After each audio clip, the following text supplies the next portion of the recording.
Oh, baby, we still got some bad blood. Hello, my friend. It is Perez, the queen of all media, the original influencer, hardcore Swiftie, and your number one source for everything It Ends With Us saga. If you thought that Taylor Swift's role in this messiness was over after the subpoena that Baldoni's team served on her was withdrawn, think again. Remember all the drama with that? Baldoni's lawyer, Brian Friedman, who is also my attorney, but has not given me any information, swayed me in any way, or given me a discount for all the times I mention him. Friedman made the shocking allegation that Taylor Swift was threatened by her former bestie. And so was Taylor's lawyer. Then, according to reports, Taylor's dad, Scott Swift, started blabbing to Brian Friedman, and Daddy Swift was responsible for sharing information with Team Baldoni. Once they got the information they needed, they then withdrew the subpoena request from Taylor Swift and Taylor's lawyer. And now we've had a very busy week, as I've been chronicling for you. The judge's super harsh ruling, their forthcoming second amended complaint due by June 23rd. The accused racist's lawyer, Mike Gottlieb, has gone on a full-out press assault. The Plantation Princess's attorney was on CNN and TMZ Live. Baldoni's lawyer, Friedman, also did TMZ Live, and he just sat down with Megyn Kelly as well. Specifically asked about the up-and-coming film editor threatening to retaliate against the global pop superstar, Baldoni's lawyer said, "The truth is, I don't think I should speak on it. I think we should wait and see how the evidence fares out on that." But Brian Friedman did strategically tease, aka threaten, Swift's further involvement in the saga. The saga that she wants nothing to do with. Baldoni's lawyer says to Megyn Kelly, quote, "I think that people who are relevant to the case and people who, have otherwise been with people from the beginning of the case, side by side, shoulder by shoulder, are, potentially witnesses in the case. And so those are things that we need to look into. Those are things to see what, in addition to what we know, we already need. We need to move forward to obtain that discovery. There's a short leash to how far we can go with discovery. I think the judge has made it very clear that, third parties need to be directly relevant to claims, and we think certain third parties are directly relevant.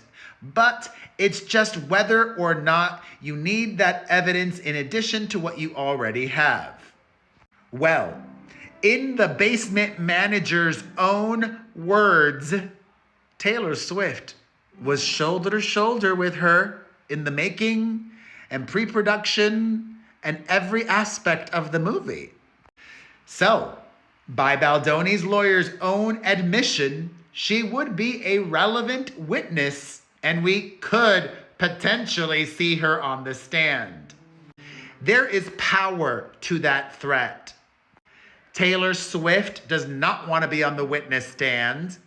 And if the Van Zandt CEO wants to at all reconcile and make things better with Travis Kelce's girlfriend, she's going to do everything in her power to make sure that Taylor does not have to testify at trial.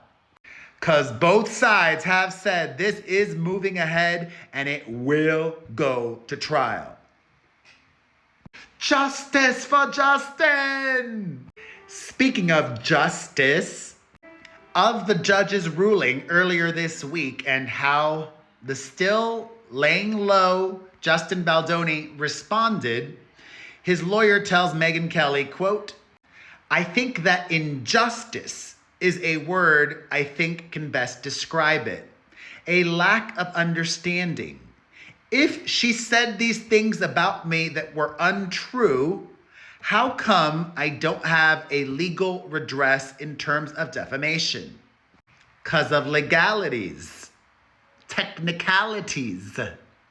Friedman also argued that the sham-tastic and shameful actress acted in a way that was way shady by setting up her secret Doe lawsuit, the anonymous one, to get the subpoena from his former publicist to legally allow her to obtain all of those texts and emails, which she probably had already illegally. And those texts and emails were then used in the New York Times hit piece against him. And that was, quote, devastating to Justin. His lawyer explained, if anybody remembers what December 21st was like for him, there was 100% of the people saying he's a horrible person and 0%, well, except for me, who actually saw him on a day-to-day basis, and his family, who were really on his side. Until we put out the facts, until we put up the receipts, until we put out the documents, because this has always been about the facts and the truth. You know, it's frustrating for him. Who knows exactly what he did and didn't do? Did he acquiesce too much to her demands? Absolutely, because he was afraid. But that's very different than whether he sexually harassed her. And this has impacted him and affected him negatively in so many ways. Baldoni's lawyer reveals he's lost jobs. It's affected his career at the moment. It's obviously affected him emotionally, his self-esteem. He's putting up the best face he can for his family and whatnot. But all he wants is truly a chance and a courtroom and a jury to be able to tell his story to. You know, he's not going around on red carpets. She is.